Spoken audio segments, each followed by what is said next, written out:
This is Kevin again. When I came out, I was in high school. And I remember that I was Muslim around that time. There was a guy that I liked, and he was Muslim, and I started to go to the mosque and ended up getting neck deep in the Muslim religion for about 4 years, did Ramadan and all that stuff, and my desire to become closer to him because they're very close in that community. And so, anyways, I just remember being in high school and coming out and going to high school. I was one of those people that were like a flamer.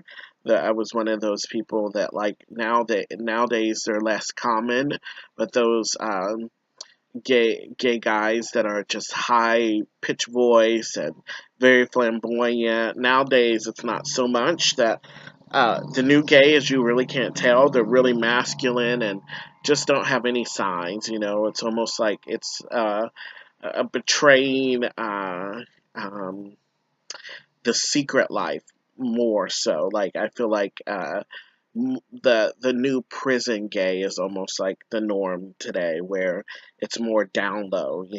That nobody really knows who it is, and unless you're really close to them. I feel like that's the new kind of gay. But anyways. When I came out, I just remember that it was totally opposite, and I was one of those flamers.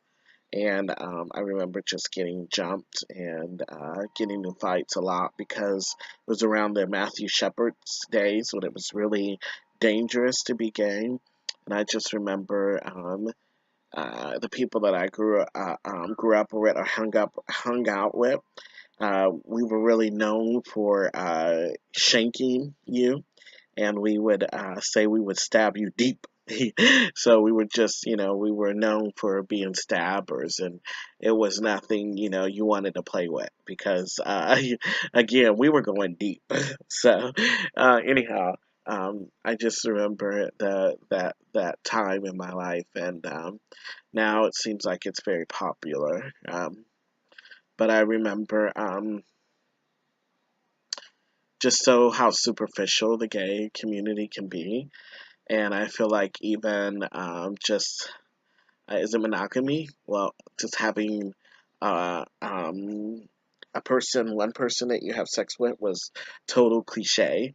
That you wanted the more the merrier, and so to me, it was just another sign of how unhappy people were, and they were trying to find like as much fun in the flesh as possible, but it gets old, or if it doesn't get old, it definitely has a price that I don't feel is worth paying. I mean, honestly, just the AIDS and the STDs and the catty fights uh, in that community and just the drama that they love.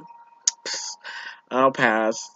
But I just remember that so clearly. I mean, nowadays it was popular, but I remember in the days, and it's not so much today. I mean, today, if you family was to reject you, there's a whole nother like group of people that will receive you, and they have churches that are gay affirming and all that kind of stuff. But before, you had nowhere to turn.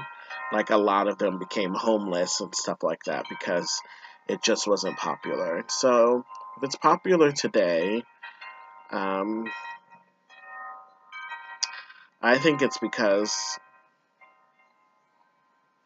the next crazy thing hasn't really come forth yet. Like the next is probably going to be you're no one unless you're bi, and then after bi, it's probably going to be you're no one unless you're a hermaphrodite. And so just the enemy is bent on ruining God's creation and perverting it as much as possible. So if you think that you're cool because you're gay now, or even entertaining that thought, I want to let you know that it's passing, and it even may go back to a place where it costs you. And I just want to be the first to tell you that, you know what? If you think you're happy, you're only fooling yourself. And I love you enough to be honest with you. And so come out of darkness into His marvelous light. And if you need someone to contact, my contact information should be somewhere on this website. So, bless you. Bye bye. Bye. You're gorgeous. Bye.